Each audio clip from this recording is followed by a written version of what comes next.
Looked like the chance.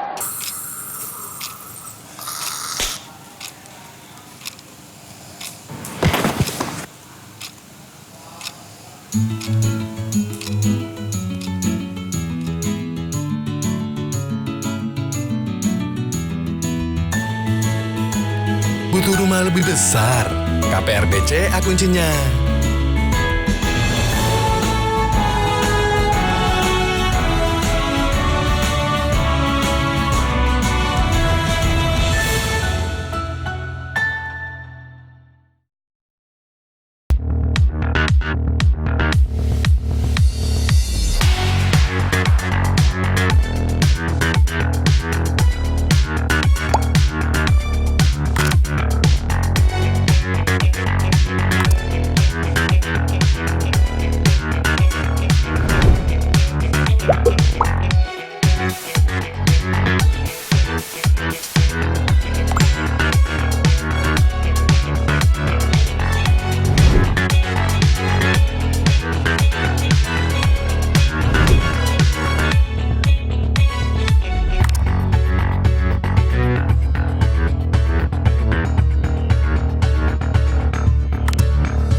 PT Asuransi Umum BCA atau yang biasa dikenal dengan BCA Insurance berdiri pada tahun 2010. Memiliki jaringan kantor yang tersebar di seluruh kota besar di Indonesia, serta didukung dengan banyaknya jaringan bengkel rekanan yang bekerja sama untuk memudahkan seluruh nasabah BCA Insurance dalam melakukan klaim kendaraan bermotor. BCA Insurance menyediakan produk asuransi yang unggul dan terpercaya sesuai dengan visi misi kami. BCA Insurance hadir untuk memberikan solusi tepat terhadap berbagai kebutuhan asuransi masyarakat Indonesia.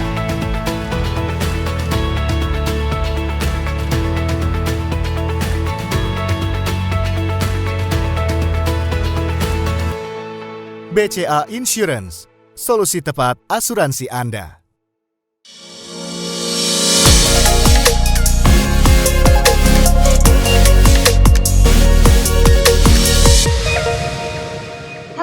Selamat siang Sobat BCA Insurance dimanapun berada. Senang sekali saya Lisa Barus bisa menyapa Sobat BCA Insurance dari Sabang sampai Merauke nih. Semoga Sobat BCA Insurance dalam keadaan sehat ya. Nah, senang sekali kita bertemu kembali nih di acara Bincang-Bincang BCA Insurance dalam rangkaian acara BCA Expo KPR Online Expo 2021. Nah, Sobat BCA Insurance, sebelum kita masuk nih ke dalam topik pembahasan yang tentunya cukup menarik seperti itu, mengenai KPR seperti itu ya Sobat BCA Insurance, saya ingin menginformasikan bahwa saya dan tim telah merekod ataupun telah merekod bincang-bincang pada siang hari ini melalui aplikasi Zoom. Jadi, izinkan saya dan tim untuk tidak memakai masker karena kami telah mengikuti protokol kesehatan masing-masing di rumah kami masing-masing seperti itu. Nah, Sobat BCA Insurance, mengenai tentang tema yang akan kita bahas ataupun kita sharingkan nih pada siang hari ini yaitu mengenai hunian seperti itu ya, KPR khususnya. Seperti yang kita ketahui nih Sobat BCA Insurance bahwa kebutuhan ataupun salah satu kebutuhan dasar dari manusia itu adalah memiliki hunian. Nah, tentunya kita pikir-pikir seperti itu ya.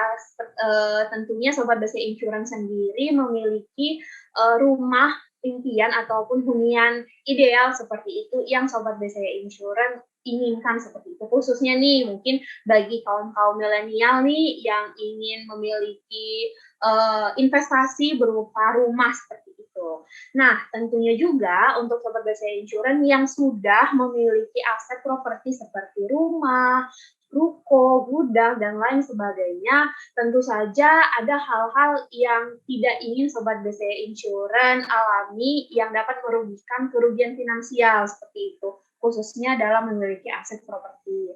Nah, untuk itu, dalam kesempatan bincang-bincang kita pada siang hari ini, Sobat Bahasa Insuran pastinya ingin mengetahui nih, apa-apa saja tips dan trik untuk memiliki hunian pertama ataupun mengenali resiko-resiko yang terjadi pada aset-aset properti Sobat Bahasa Insuran. Untuk itu, pada kesempatan kita pada siang hari ini telah hadir Bapak Hendrik selaku Risk Management Expert dari BVA Insurance. Nah, kita sapa dulu yuk. Halo Pak Hendrik, selamat siang. Halo Lisa, selamat siang. Apa kabar? Baik Pak, saya baik. Pak Hendrik gimana nih Pak, kabarnya Pak? Terima kasih, saya juga sehat dan baik. Dan harapan saya juga demikian untuk para audiens, supaya kita semua dalam keadaan sehat walafiat. Baik Pak Hendrik. Pak Hendrik sekarang kesibukannya apa nih Pak? Saya masih seperti biasa Lisa, menganalisa resiko dan menganalisa akseptasi ya di BCA Insurance. Lisa Baik. gimana Lisa? Sama Pak, saya juga sama seperti Pak Hendrik ya, memiliki kesibukan ataupun kegiatan di BCA Insurance juga seperti itu Pak Hendrik. Baik, Pak Hendrik, seperti yang kita ketahui nih Pak Hendrik, dalam tahun ini ada beberapa relaksasi ataupun program pemerintah untuk masyarakat luas nih, baik itu masyarakat dari menengah ke bawah maupun masyarakat menengah ke atas seperti itu Pak, yaitu mengenai program kepemilikan rumah seperti itu. Salah satunya adalah KPR nih Pak. Menurut Pak Hendrik sendiri nih Pak, dengan banyaknya ataupun banyaknya program-program yang diadakan oleh pemerintah tersebut, apakah dalam tahun ini untuk Sobat Bahasa Insurance yang ingin memiliki hunian seperti itu ataupun rumah impian, itu baiknya tuh dalam tahun ini mungkin nggak sih Pak untuk dilakukan pengajuan ataupun memiliki hunian tersebut Pak ataupun KPR? Baik. Terima kasih Lisa atas pertanyaannya ya. Ini pertanyaan bagus dan ini sangat penting untuk kita ketahui bersama ya. Karena ini menyangkut rumah. Yang kita tahu rumah itu sebetulnya adalah kebutuhan primer ya. Kebutuhan yang sangat mendasar bagi seseorang ya. Nah, kalau ditanya saat ini apakah saat yang tepat ya untuk memiliki rumah ya. Buat saya pribadi ini semacam blessing in disguise ya, suatu blessing in disguise dalam arti kata bahwa terlepas kita sekarang berada dalam kondisi pandemi ya, pandemi COVID-19 ini, di sisi lain pemerintah tuh sangat memperhatikan juga ya. Nah, terutama kalau kita bicara ke tujuan pemerintah untuk memberikan rumah, dalam arti kata membantu setiap warga negaranya memiliki rumah, ya. Nah, seperti kita ketahui ya, pemerintah tuh melalui keputusan menteri ya yang tahun 2020 bulan April ya, itu pemerintah mengeluarkan suatu relaksasi mengenai suatu kebijaksanaan yang berisi mengenai relaksasi terhadap KPR ya. Bisa dibilang di sini adalah KPR subsidi ya. Apa yang dimaksud di sini? Yaitu pemerintah memberikan relaksasi pembiayaan rumah ya dengan subsidi melalui fasilitas likuiditas pembiayaan perumahan ya maupun subsidi selisih bunga ya. Nah, itu detailnya bagaimana mungkin nanti para audiens bisa melihat sendiri ya. Bisa tuh di googling ya mengenai aturan ini, tetapi overall bisa saya katakan bahwa pemerintah lewat aturan-aturannya itu sangat membantu memberikan relaksasi ya. Sehingga kebijakan ini terutama ditujukan bagi masyarakat yang berpenghasilan rendah untuk memiliki rumah ya. Jadi kalau pertanyaan Lisa tadi tepat atau tidak saat ini, saya beranggapan untuk saat ini itu saat yang tepat ya untuk kita memberanikan diri untuk mengajukan KPR ya. Karena ya bagaimanapun juga rumah itu sesuatu yang sangat worth it untuk diperjuangkan ya. Sangat worth it untuk diperjuangkan. Jadi tidak ada kata salah manakala kita berjuang untuk memiliki sebuah rumah. Ya. Itu sih Lisa. Jadi jawabannya adalah ini saat yang tepat Lisa. Baik, Ya. baik Pak. Mm-mm. Jadi harus memanfaatkan keadaan yang ada ya Pak ya, karena begitu banyak program seperti itu ya Pak, baik itu dilakukan oleh pemerintah ataupun dari pihak-pihak swasta seperti itu ya Pak ya. Betul Nah, Pak Lisa, Hendrik, betul. baik Pak. Saya mau nanya nih Pak, mungkin bagi sobat BCA Insurance seperti itu, mungkin seperti saya nih, kaum milenial gitu ya Pak ya, ataupun ada sobat BCA Insurance yang baru menikah, suami istri yang baru menikah, pasangan suami istri yang baru menikah, yang ingin memiliki hunian sebagai salah satu investasi seperti itu Pak. Sebenarnya ada nggak sih Pak tips dan trik seperti itu Pak Hendrik dalam kita memilih kepemilikan hunian tersebut seperti itu Pak? Oke, terima kasih Lisa. Kalau kita bicara masalah tips kepemilikan rumah ya, atau triknya bagaimana ya, strateginya bagaimana ya, saya bisa menjawab bahwa sebelum melangkah ke sana, sepasang atau pasangan muda ini ya, sebaiknya melakukan mapping dulu. Mapping itu dalam arti kata begini, tentukan dulu kebutuhan-kebutuhannya. Selain rumah, itu apa lagi? Ya. Nah, kemudian yang kedua, tentukan kira-kira setelah melakukan mapping itu, dalam arti kata mapping itu adalah diketahui, untuk mengetahui pos-pos mana yang harus dipenuhi kebutuhannya, ya. Ya istilahnya tuh pos-pos gitu lah. Ya, jadi misalkan nih Lisa, misalkan untuk rumah berapa, untuk listrik berapa, untuk kendaraan berapa ya, itu saya sebutnya itu pos-pos ya. Nah, mapping dulu posnya itu apa aja. Kemudian kedua, setelah di mapping, tentukan dulu berapa nilai yang harus dia masukkan ke dalam pos-pos itu. Sehingga pada akhirnya itu akan kelihatan ya, setelah pos-pos itu semua terpenuhi, nah untuk rumah itu kira-kira posnya berapa. Nah, kembali di sini kalau saya sarankan ya, tadi saya sempat katakan bahwa it is really worth it gitu ya buat kita gitu ya untuk berjuang dalam memiliki rumah. Jadi dalam arti kata mungkin ada pos-pos tertentu yang bisa kita kurangin ya. Misalkan salah satu posnya itu kalau saya dulu pernah memberikan satu pos misalkan untuk weekend yang kita mesti spend itu berapa untuk weekend ya. Nah, mungkin dari pos itu kita bisa kurangin tuh Lisa. Ya. Kita kurangin berapa persen. Nah, kemudian kita tambahkan kepada pos untuk kepemilikan rumah ya. Jadi intinya pertama itu. Pertama adalah mapping dulu. Ya, kemudian kedua dihitung dengan teliti. Nah, yang ketiga, manakala itu hal nomor 1, nomor 2 itu sudah tercapai, ya kita tinggal tentukan, ya kita mau di lokasi mana. Nah, tentu dalam hal ini kita kan juga harus cari info, ya.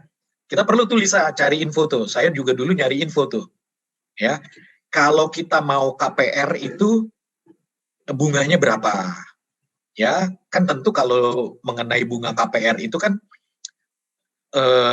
antara satu bank dengan yang lain kan bisa dibilang ada kemiripan ya, ada kemiripan gitu loh bunga KPR itu. Nah, tentu dalam hal ini ya kita kan cari yang bunganya paling murah ya Lisa ya. Nah, jadi kita dari sisi kita sendiri juga kita harus kreatif, cari tahu, cari informasi ya. Kemudian manakala kita udah tahu nih secara umum berapa sih bunga KPR ya. Nah, itu kita catat tuh. Nah, kemudian kita juga harus mulai menentukan banknya. Karena terms and condition dari satu bank dengan bank yang lain kemungkinan besar itu bisa berbeda. Nah, kita bisa manfaatkan tuh, cari tahu mungkin di bank A, bank B, bank C itu berapa ya. Nah, bagaimana persyaratannya. Nah, itu yang paling cocok buat kita yang mana? Ya, kita tinggal pilih. Nah, kemudian tips yang berikutnya adalah lokasi. Kita mau cari rumah di lokasi yang mana? Nah, kalau kita bicara lokasi ya tentu kan pemikiran kita adalah lokasi yang sangat dekat dengan public transportation, ya. Lokasi yang aksesnya sangat mudah, lokasi yang tidak mengalami banjir, ya. Nah, itu sih kira-kira tips dari saya ya, untuk bagaimana kita mencermati atau melakukan strategi-strategi dalam memiliki suatu rumah, ya. Nah, tentu dalam hal ini KPR itu sangat membantu, Lisa, untuk pasangan muda ya, terutama untuk pasangan yang penghasilannya menengah ke bawah ya. Ini sangat membantu nih KPR. Ya walaupun tidak menutup kemungkinan juga bahwa KPR juga bisa membantu pasangan yang berpenghasilan tinggi dan menengah gitu ya. Nah, jadi kira-kira itu Lisa. Ya, tips dari saya dan triknya seperti apa gitu. Kira-kira menjawab nggak Lisa? Baik Pak, jadi kira-kira dalam memiliki ataupun ingin mengajukan KPR seperti itu tentunya ada banyak hal yang harus kita pertimbangkan, yaitu ya Pak ya, yaitu mungkin salah satunya tadi mengenai lokasi, kemudian dana yang perlu kita persiapkan, seperti itu ya Pak ya. Dana itu mungkin bisa berhubungan dengan DP kita akan mengajukan KPR tersebut dan lain sebagainya ya Pak ya. Seperti itu, dan tentunya juga yang paling penting adalah memilih bank yang memberikan seperti itu program-program yang menarik terkait untuk KPR ini. Nah, mungkin salah satunya KPR BCA nih Pak. KPR BCA sendiri ini memiliki banyak sekali program-program yang menarik tentunya. Nah, Sobat BCA Insurance untuk mengetahui apa-apa saja sih program-program yang menarik dalam pengajuan untuk KPR di BCA, berikut ini kami tampilkan video untuk program-program KPR di BCA.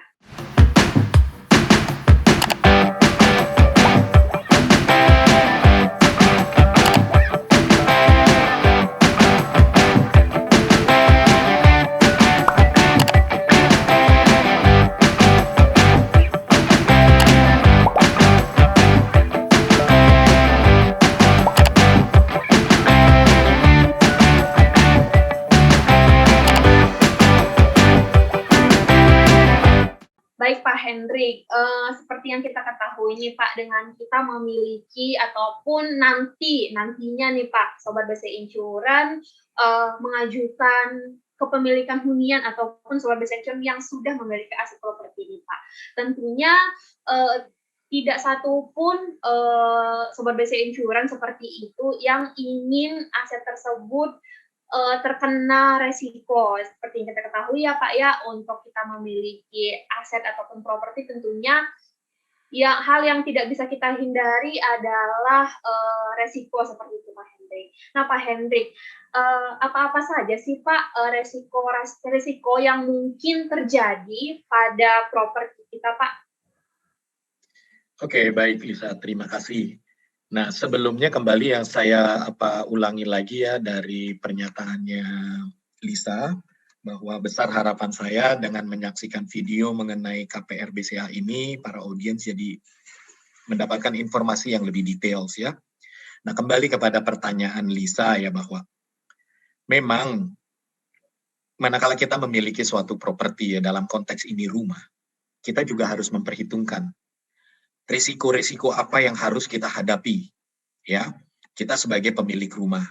Itu yang pertama, mengenali risiko-risiko apa yang harus kita hadapi, atau yang mungkin terjadi. Nah, kemudian setelah itu bukan cuma kita mengenal, tetapi kita juga harus tahu bagaimana prevention-nya, ya, bagaimana kita meminimize risiko tersebut. Ya, jadi dua aspek itu penting, mengenali risiko dan bagaimana kita meminimize risiko itu, atau dengan kata lain, kita melakukan hal-hal yang perlu untuk menghindari risiko-risiko itu agar tidak terjadi. Ya, dan kita perlu ketahui di sini bahwa risiko itu tidak bisa di-delete, atau risiko itu tidak bisa dikatakan nol. ya. Risiko itu selalu ada walaupun presentasinya kecil, sangat kecil. Tetapi tidak bisa dikatakan risiko itu 0%, ya. Oke. Kemudian menyambung kembali lagi tadi apa mengenai pertanyaan Lisa ya, kira-kira mengenai apa sih risiko-risiko yang mungkin dihadapi ya. Nah, risiko-risiko yang dihadapi itu ya kita bisa catat di sini mungkin risiko-risiko yang karena alam, yaitu seperti gempa bumi, banjir ya. Kemudian juga risiko-risiko yang karena kelalaian manusia ya, yaitu seperti kebakaran ya. Nah, kemungkinan juga ada lagi risiko-risiko lain yaitu seperti kebongkaran ya, pencurian ya. Nah, itu jenis-jenis beberapa risiko yang kemungkinan besar bisa dihadapi oleh para pemilik properti, dalam hal ini rumah ya. Jadi kira-kira itu, Lisa. Baik Pak Hendrik, cukup jelas ya Pak Hendrik ya. Berarti untuk Sobat BC Insurance yang memiliki aset properti seperti itu, sedikit ataupun sedikit besarnya, jika kita memiliki aset itu tidak mungkin tidak dapat dihindari dari resiko seperti itu ya Pak Hendrik ya. Nah Pak Hendrik, dari berbagai resiko yang mungkin saja bisa kita alami seperti itu, apa sih Pak cara untuk meminimalisir terjadinya resiko Pak? Baik Lisa, terima kasih. Salah satu cara ya yang paling tepat untuk meminimalisasi risiko tersebut adalah mentransfer risiko tersebut kepada pihak lain, ya. Yang tadinya risiko itu ada di kita, ya, di pihak kita nih sebagai pemilik properti, dalam hal ini pemilik rumah, kita pindahkan ke pihak lain. Kita geser risiko itu ke pihak lain. Bagaimana caranya? Caranya adalah dengan melakukan asuransi atau melalui asuransi. Ya. Nah, dengan demikian risiko yang tadinya ada di si pemilik properti tersebut digeser atau diberikan dan diterima oleh perusahaan asuransi. Sehingga risiko tersebut sudah menjadi risiko perusahaan asuransi. Ya. Jadi menjawab pertanyaan Lisa, dalam hal ini yang paling tepat itu adalah mengasuransikan properti kepada perusahaan asuransi. Jadi itu Lisa.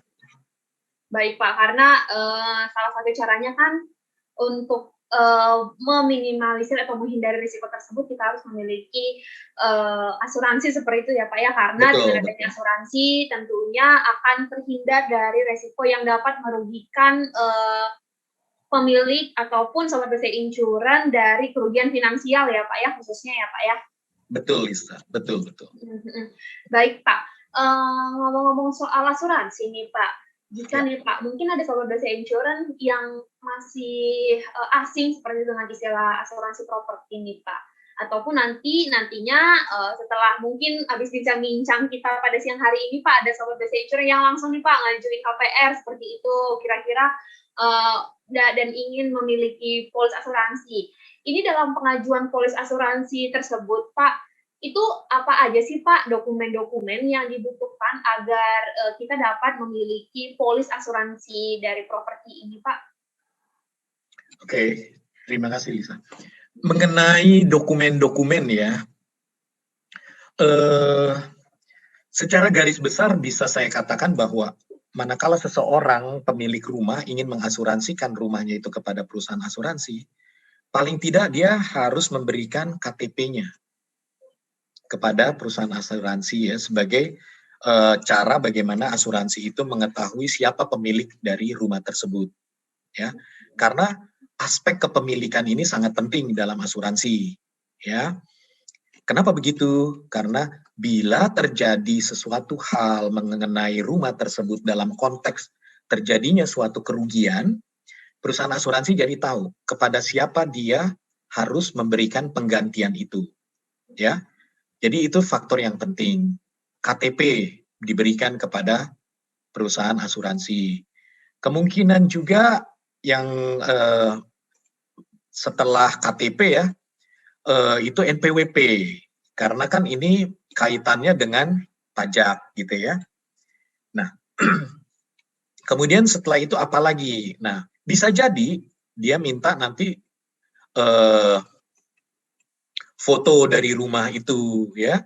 Dan saya pikir itu hal-hal yang atau dokumen-dokumen yang sangat wajar yang diminta oleh perusahaan asuransi ya. Nah, foto terutama itu penting untuk meyakinkan perusahaan asuransi bahwa inilah aset yang akan diasuransikan. Sehingga dari foto itu pihak asuransi bisa mengetahui sebetulnya kondisi rumahnya itu seperti apa, ya. Nah, jadi KTP, NPWP, foto, ya.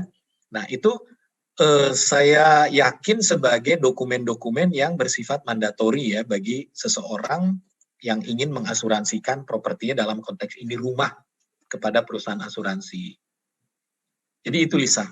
Baik Pak Hendrik. Jadi sebenarnya untuk dokumen-dokumen sendiri itu sebenarnya tidak sulit ya Pak ya dalam pengajuan asuransi properti ini Pak Hendrik.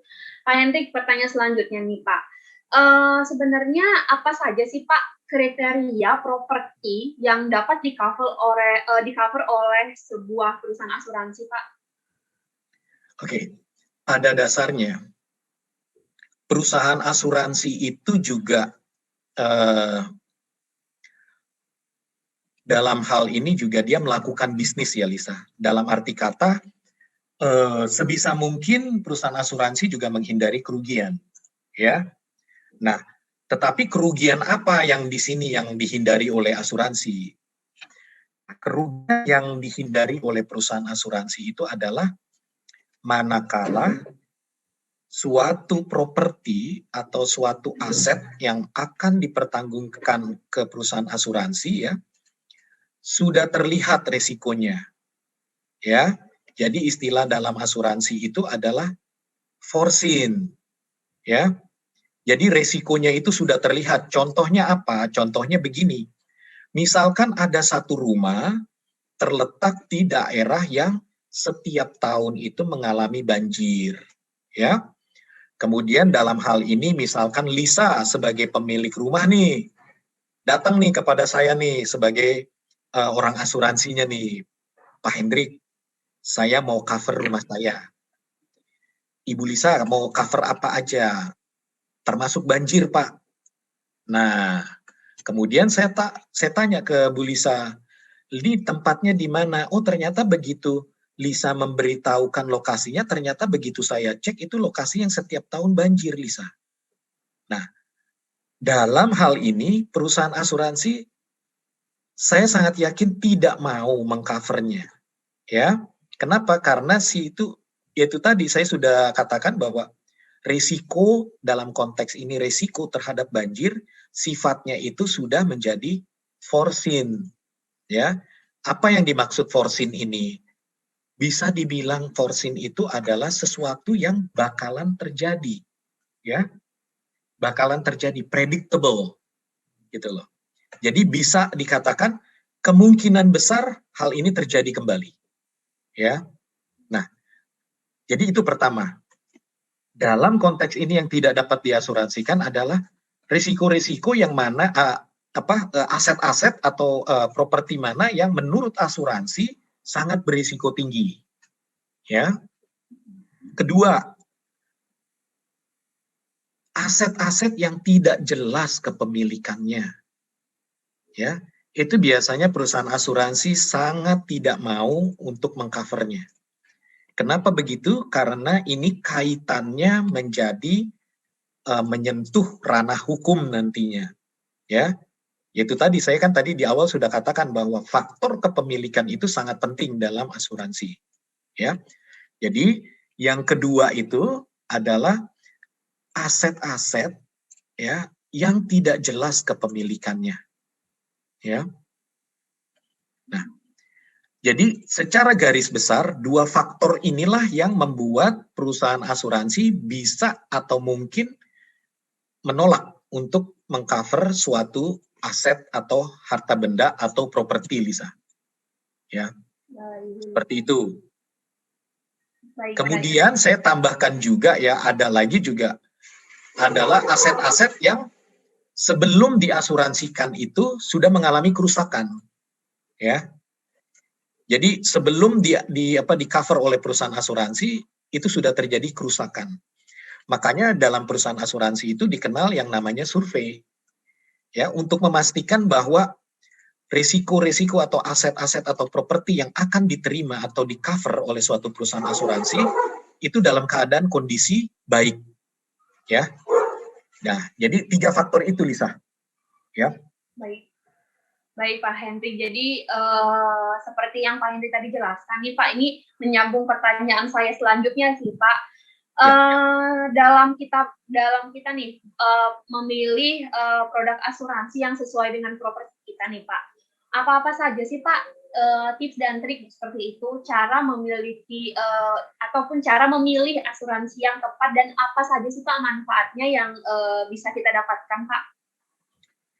Oke, terima kasih Lisa. Ini pertanyaan yang bagus juga ya, sehingga para audiens juga jadi lebih paham dalam memilih perusahaan asuransi ya.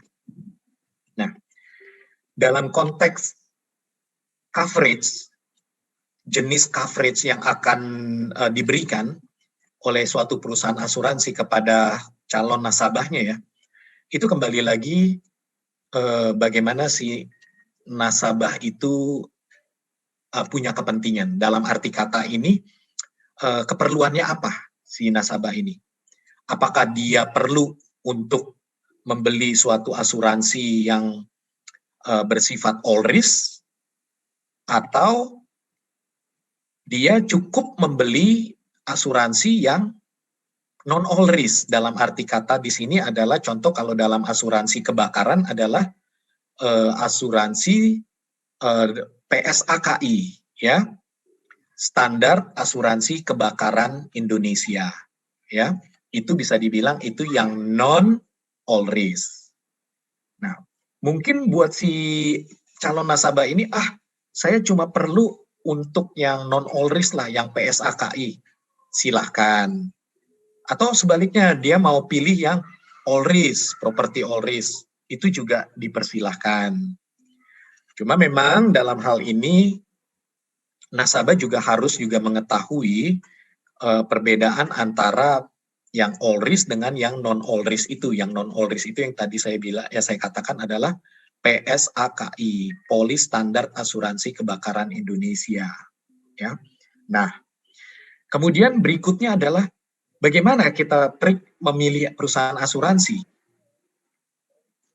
Begini Lisa. Reputasi suatu perusahaan asuransi salah satunya itu dilihat adalah bagaimana kekuatan finansialnya perusahaan asuransi tersebut. Ya, kenapa hal itu perlu? Simple. Jika terjadi suatu klaim, kita bisa mengukur berapa kekuatan perusahaan asuransi itu mampu membayar klaim tersebut.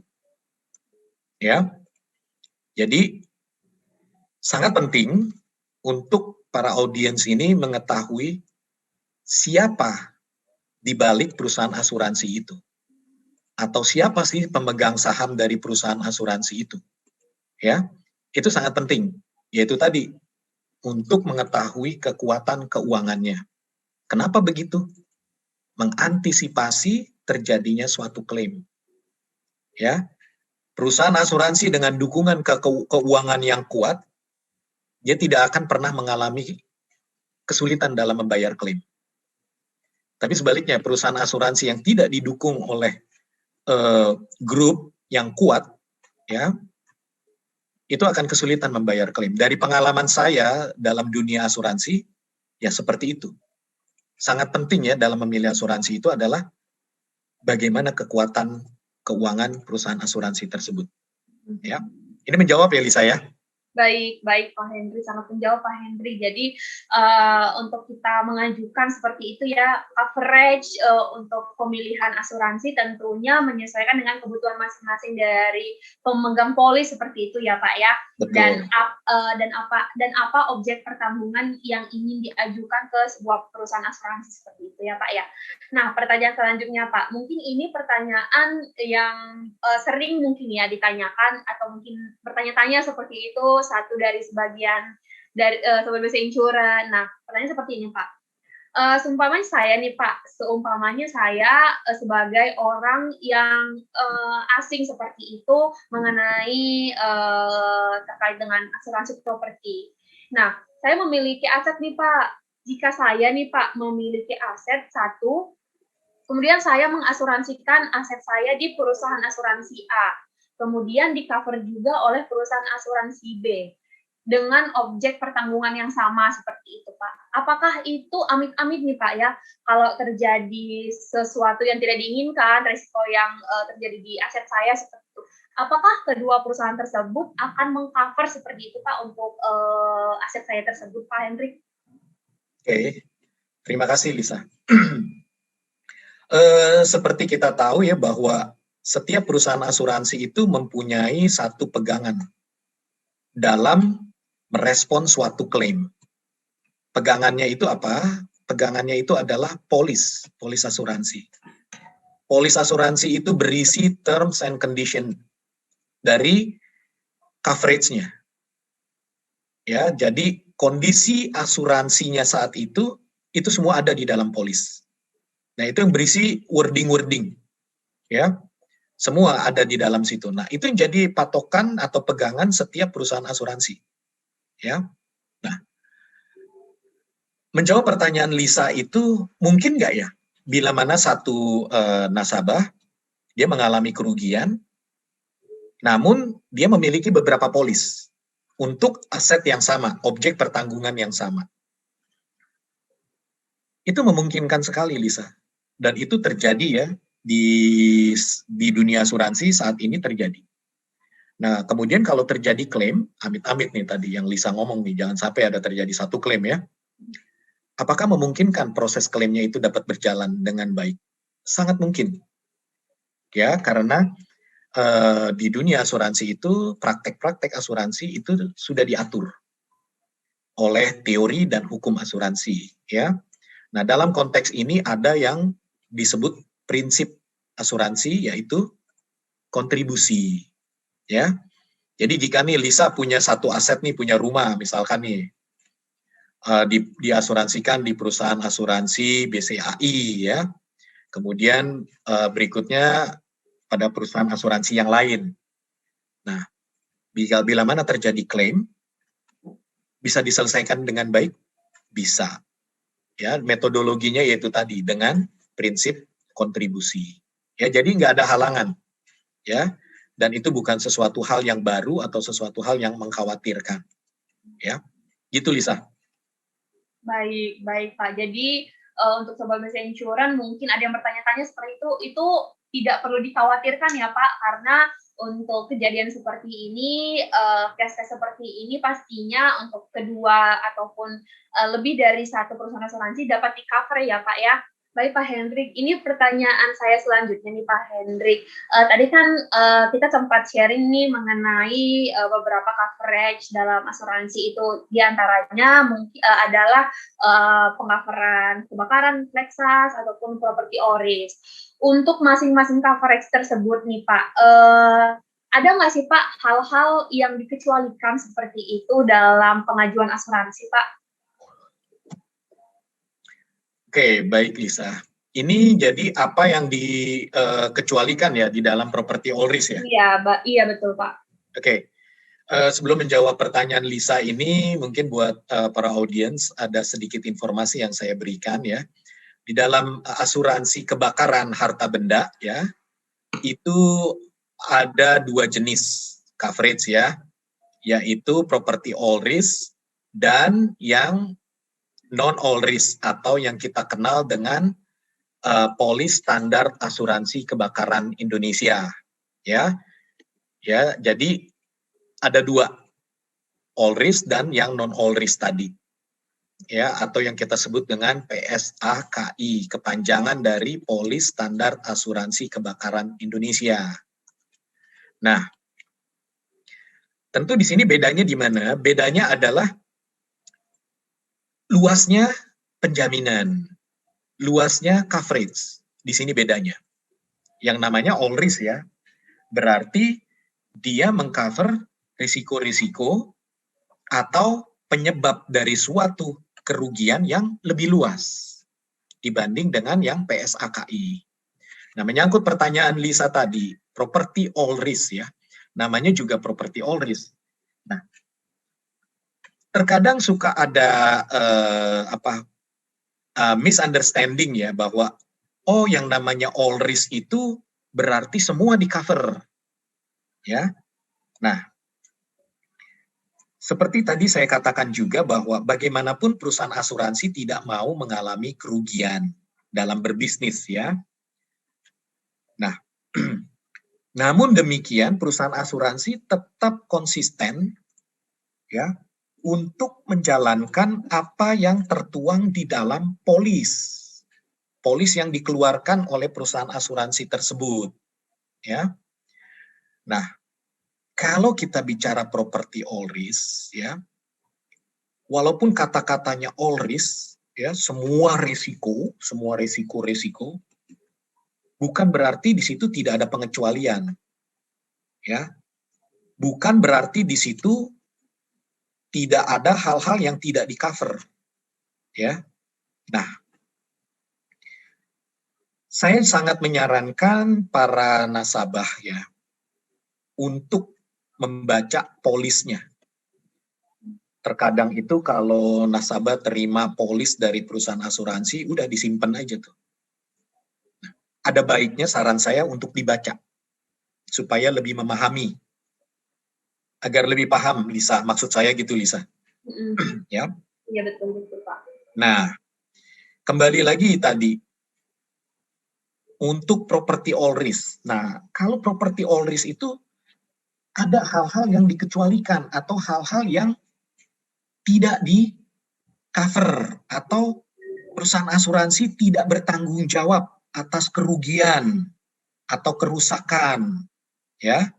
Nah, adapun hal-hal yang tidak di-cover atau dikecualikan di dalam property all risk itu termasuk di situ harta benda atau dalam hal ini bangunan yang sedang dalam kondisi dibangun dalam konstruksi ya. Kemudian juga ada juga yang dikecualikan itu adalah harta benda ya yang sedang mengalami pemasangan seperti mesin-mesin ya yang sedang dipasang gitu ya. Nah, itu di property all risk tidak di-cover. Kemudian juga harta benda atau barang-barang yang berada dalam pengangkutan, baik itu melalui udara, laut, darat, ya, itu tidak di-cover oleh polis property all risk. Ya. Kemudian apalagi pohon, ya, tanaman panen, hewan-hewan peliharaan, tanah, ya, jalan, nah, itu tidak di-cover di dalam property all risk, ya. Masih banyak lagi. Nah, singkat kata, bagi para audiens untuk mengetahui apa saja yang dikecualikan, lihat di polisnya di special exclusion. Di situ jelas apa yang tidak dipertanggungkan atau yang dikecualikan. Ya. Jadi kembali saya katakan baca polisnya, lihat di special exclusion. Di situ para audiens akan mengetahui apa saja yang tidak di-cover oleh asuransi atau apa saja yang dikecualikan oleh perusahaan asuransi ini. Jadi begitu Lisa penjelasan saya. Baik. Kira-kira ada pertanyaan nggak sampai di sini atau jelas nggak? Baik Pak. Berarti untuk hal-hal yang dikecualikan juga ada ya Pak dalam pengajuan asuransi seperti tadi diinfokan oleh Bapak Hendrik. Itu contohnya mungkin bangunan yang sedang dalam pembangunan seperti itu ya Pak ya. Itu tidak boleh di cover properti oris, atau mungkin ada objek-objek yang lainnya yang tidak dapat di-cover oleh perusahaan asuransi. Seperti itu ya Pak Hendrik ya? Betul Lisa, betul. Nah baik nih Pak, ini pertanyaan terakhir nih Pak. Mungkin tadi kita sudah sharing seperti itu mengenai asuransi ataupun mulai dari tadi apa-apa saja yang harus disiapkan dalam ingin mengajukan polis asuransi, bagaimana tips dan trik dalam memilih coverage asuransi, dan sampai hal-hal yang dikecualikan dalam asuransi properti seperti itu Pak Hendrik. Nah Pak Hendrik, saya mau tanya nih Pak, pertanyaan terakhir. Selaku Bapak nih, selaku risk expert manajemen di BSA Insurance nih Pak, seperti itu. Kenapa sih Pak harus memilih maskapai asuransi BSA Insurance nih Pak Hendrik? Baik Lisa, terima kasih buat pertanyaan terakhirnya yang kalau menurut saya nih sangat baik ya pertanyaan ini, dan ini harus diketahui juga oleh para audiens ya Lisa. Terima kasih banyak. Kenapa kita memilih BCA Insurance? Nah, tadi sempat saya jelaskan ya, salah satu kriteria yang sangat penting loh Lisa. Saya katakan di sini bukan penting, sangat penting adalah bagaimana kekuatan finansial dari perusahaan asuransi tersebut, ya. Kenapa begitu? Kalau Lisa masih ingat tadi penjelasan saya, kekuatan finansial suatu perusahaan asuransi itu akan sangat berperan penting dalam proses suatu klaim. Baik itu ketepatan membayarnya maupun kecepatan pembayarannya, ya, itu sangat penting. Nah, kenapa asuransi umum BCA? Kita tahu, asuransi umum BCA itu kan adalah anak perusahaan ya, atau masih bisa dibilang dalam grup Bank BCA, ya. Jadi, saya pikir saya nggak perlu cerita banyak lah ya, menginformasikan banyak hal mengenai Bank BCA lah. Ya, karena kita semua tahu bahwa Bank BCA sampai saat ini adalah bank yang sangat kuat, ya. Jadi, karena di belakang asuransi umum BCA itu adalah Bank BCA, ya tentu kekuatan dari BCA Insurance itu tidak akan diragukan lagi. Tidak perlu diragukan lagi, Lisa. Dan itu sudah terbukti ya, bahwa selama ini, 10 tahun ini beroperasi, kita tidak pernah menemukan kendala dalam membayar klaim. Ya, jadi itu Lisa. Kenapa BCA Insurance? Ya karena kita didukung oleh Bank BCA. In simple word. Thank you. Ya, karena BCA Insurance solusi tepat asuransi Anda ya Pak ya. Exactly, betul Lisa. Baik Pak Hendrik, itu dia tadi ya Sobat BCA Insurance, kenapa harus memilih BCA Insurance sebagai maskapai asuransi properti dari Sobat BCA Insurance. Nah Pak Hendrik, tidak terasa nih Pak, hampir kurang lebih 1 jam kita bincang-bincang ataupun sharing mengenai KPR dan juga asuransi seperti itu untuk properti ini Pak. Tidak terasa sekali, mungkin waktunya kurang ya Pak ya, dalam waktu yang cukup singkat ini seperti itu. Nah, untuk itu Sobat BCA Insurance, walaupun masih banyak nih pertanyaan ataupun masih penasaran bagaimana sih mengenai mengasuransikan aset properti seperti itu di BCA Insurance. Untuk itu, karena waktu kita nih Sobat BCA Insurance, sebenarnya sedih juga ya Pak ya, hanya 1 jam seperti itu ya. Sangat singkat ya Lisa ya. Sangat singkat. Iya, nah untuk itu, untuk Sobat BCA Insurance dimanapun kalian berada, nggak usah sedih, nggak usah galau seperti itu karena banyak sekali manfaat ataupun mungkin ada nanti pertanyaan-pertanyaan yang ingin Sobat BC Insurance ingin tanyakan kepada tim BC Insurance. Sobat BC Insurance dapat menghubungi Halo BCA di 1508 3 kali atau juga dapat mengunjungi website kami di www.bcainsurance.co.id. Dan jangan lupa untuk follow akun Instagram official @bcainsurance.id dan juga subscribe akun YouTube BC Insurance karena dari platform tersebut begitu banyak informasi-informasi yang menarik seputaran asuransi properti ataupun kendaraan ya Pak Hendrik ya. Seperti Betul, itu. Lisa. Dan satu lagi nih Sobat BC Insurance, sebelum kami menutup bincang-bincang kita pada siang hari ini, Sobat BC Insurance jangan lupa nih untuk mengunjungi page BC Insurance di BCA KPR Online Expo 2021 untuk mengetahui penawaran-penawaran apa saja nih yang menarik di dalam penyelenggaraan BCA Online KPR Expo 2021 ini. Dan bagi Sobat BCA Insurance yang mungkin tertarik ingin membeli rumah, silakan kunjungi page KPR BCA untuk mendapatkan detail programnya seperti itu. Nah, di akhir kata, dalam menutup nih bincang-bincang kita pada siang hari ini, sebelumnya saya ucapkan kepada Pak Hendrik selaku pembicara di sharing-sharing kita bincang-bincang BC Insurance pada siang hari ini, Pak. Terima kasih banyak Pak Hendrik untuk waktunya. Terima kasih kembali Lisa. Ya, saya berharap ya, walaupun dengan waktu yang terbatas, ya, saya sangat berharap bincang-bincang kita tadi ya, poin-poinnya gitu bisa dapat menjadi hal yang berguna bagi para audiens ya. Saya berharap begitu, dan kembali seperti yang tadi Lisa katakan, bila mana para audiens memiliki pertanyaan-pertanyaan yang belum sempat dijawab pada saat ini, silakan diajukan dan dengan senang hati kita akan menjawabnya. Ya, terima kasih Lisa, terima kasih buat para audiens semua. Salam sehat selalu. Ya, terima kasih Pak Hendrik. Sehat selalu Pak Hendrik. Terima kasih Lisa.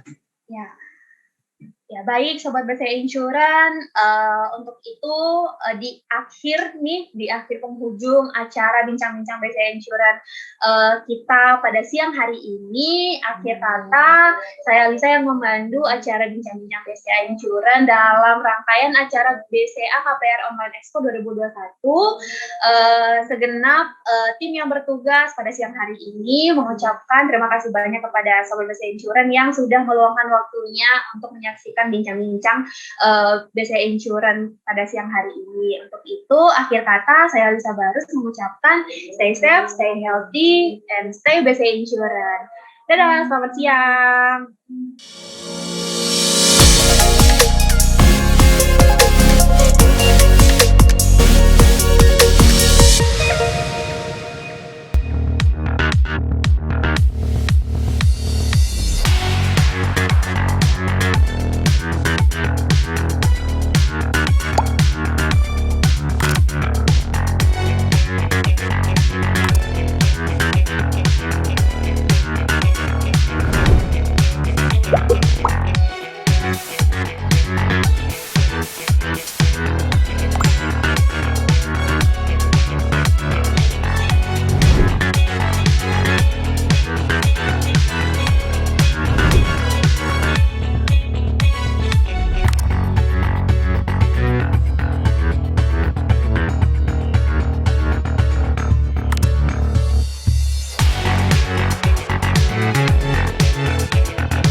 Ayo pulang.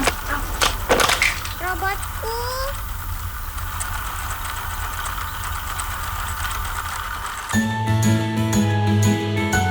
Butuh rumah lebih besar? KPR BCA kuncinya.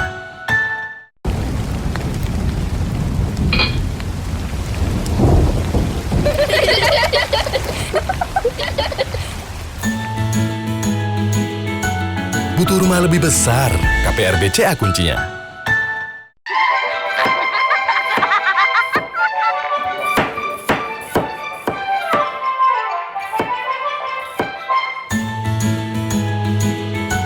Butuh rumah lebih besar? KPR BCA kuncinya.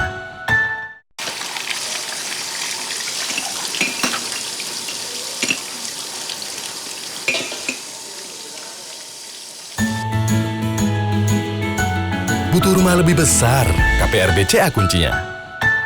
Ramsey's touch into Sanogo. No offside flag here. William Sanogo. It's still on for Sanogo. Butuh rumah lebih besar? KPR BCA kuncinya.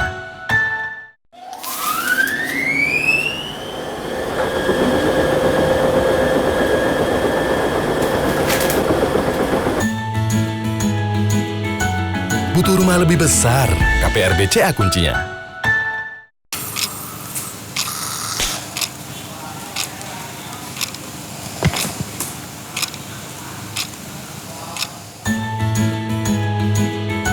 Butuh rumah lebih besar? KPR BCA kuncinya.